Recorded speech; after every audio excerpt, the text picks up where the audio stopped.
The following rant lacks any structure or intelligence, much like Zack Snyder's movies.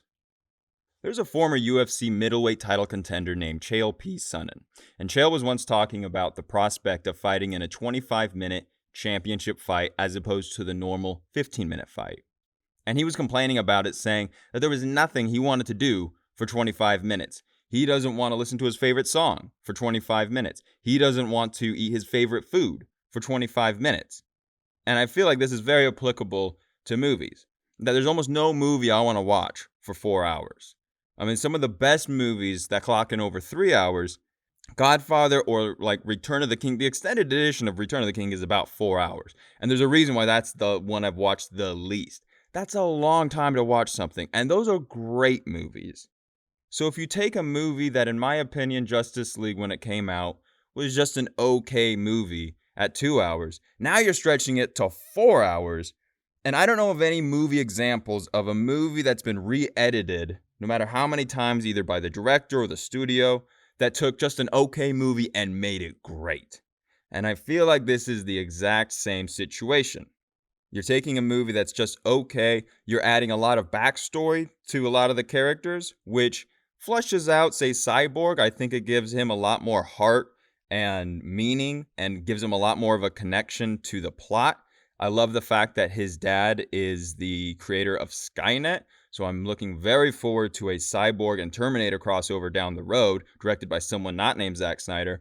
But the rest of this movie is pretty much a lot of added scenes that give a little more context, but isn't necessary. I don't need 4 hours to know that Lois Lane was really upset that Superman was dead and that Superman needed Lois Lane to motivate him to come back to life. I didn't need that.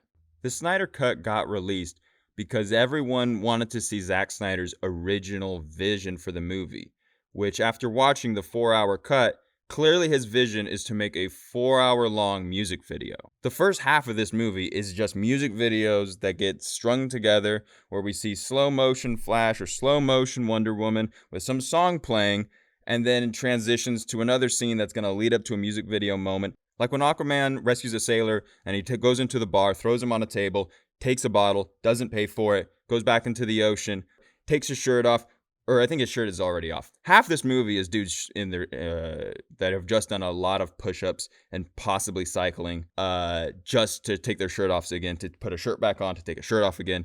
It's slow motion and the waves are up and it's a storm and it's going crazy and it's music playing and it's clearly a music video moment. And then it just dissolves into epic music with him swimming to Atlantis. And it's such an abrupt, jarring transition that I'm like, this feels more like two directors made a movie and now it's getting spliced up and cut. No, this is actually how Zack Snyder wanted the movie, apparently. He wanted it to be one giant music video, which then in the back of my mind, I was like, wait a minute, this sounds familiar. Why is this familiar? Oh, it's because Zack Snyder used to direct music videos back in the 90s. And I think every movie he's come out with since is just trying to get closer to making a 4-hour-long music video. And that didn't all of a sudden make the movie great. At the end of the day, the plot's basically the same. Steppenwolf needs to collect 3 boxes to please his overlords. They add more scenes with Steppenwolf Zoom calling back home to get approval or not approval. And Darkseid is lurking and meandering somewhere. I don't know what he has better to do other than to watch Steppenwolf do his thing. I mean, really, the scenes that are added with Steppenwolf just make it more like Guardians of the Galaxy, with Ronan having to talk to Thanos, and Thanos being like, hey, you better go get that stuff. You better go do that. Get some Infinity Rings for me. So I'm confused. Like, Zack Snyder's vision was to make the movie more like Guardians and the Avengers. It's unfortunate because Ciarán Hinds does the voice for Steppenwolf, and I love Ciarán Hinds as an actor, but really its talents are wasted here because you don't get any type of personable performance from Steppenwolf. He just looks like a big dumb monster with typical evil lines. His motivation is just to please his overlords, but there's nothing about Steppenwolf that we really know other than he fucked up at some point in the past, and now he's having to right his wrongs. Like I said, the added backstory is nice for Cyborg. The added scenes for The Flash. The Flash still sucks. I don't know if it's Ezra Miller, the writing, combination of both, but there's nothing I like about The Flash. He tries to be quirky, young, energy. He tries to be the humor of the group, which is admirable that, they're trying to take this depressing group of heroes and add some juice and some life into it. But the closest thing you can compare him to, I guess, is Paul Rudd as Ant-Man. But he's not funny, doesn't have any good lines to say. It's even when you add some backstory, or him trying to get a job and just being a klutz, it still doesn't make him a good character. The added scenes we get with all the characters that they were pushing in advertisements, like the Joker or Deathstroke, are completely non-connected to the plot. They're mostly done in the epilogue, and it's Batman's having a dream about the apocalypse if Superman loses it, and then Joker has and I thought this was an opportunity to give Jared Leto the ability to right his wrongs of making a completely worthless Joker with a god-awful no, he just doubles down on it, which is admirable. It's admirable that he has such an ego to want to just take his terrible Joker and double down. Ultimately, the movie still culminates in a CG battle between all of the actors that look like all the actors never look like they got in a fight. They drop a building multiple times on Wonder Woman. She doesn't have a bruise, doesn't have any dirt on her. She just looks like a woman that's standing in front of a green screen, smiling and just getting ready for a slow-mo shot. The best part of the movie is still midway through is the Superman battle between Superman and the Justice League, and they're trying to corral him because he has no idea what's going on. And that's still a great scene. For me, the best part of any DCEU movie is when they're grabbing him and trying to restrain Superman, and the Flash is trying to go around him. And as he's going, and this makes sense to film it in slow-mo, as opposed to everything else just being in slow-mo for the stylistic sake, this makes sense. Because no one can live in the Flash's realm of that super, I don't know what you call it, but it's super slow-mo when he's running and his senses are turned up to 9.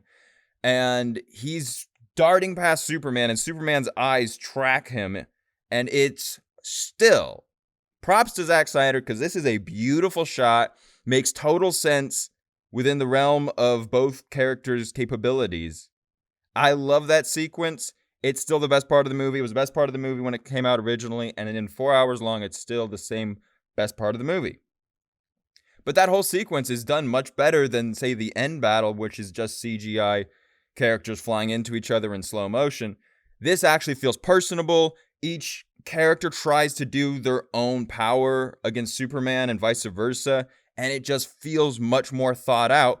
The same way that Thanos fights Iron Man, the same way that Iron Man fights Ironmonger, it just is much more of a two characters are fighting and they're both implementing different tactics, as opposed to what I think is still the problem with this movie and Man of Steel, which is it seems like the vision of these battles is Zack Snyder grabbing two action figures and slamming it into each other and playing with them like he's a kid, like these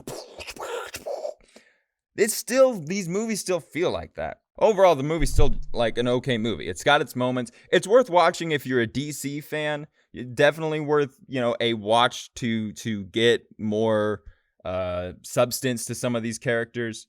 Last thing I'll say is that the other cameo that I like the fact that we've included him into the universe, but still just made no sense, is Martian Manhunter. I'm glad he's finally gotten his due, but his scene where he pretends to be Martha to go to Lois Lane, to convince Lois Lane that the world needs her because she hasn't gone back to work since Superman died.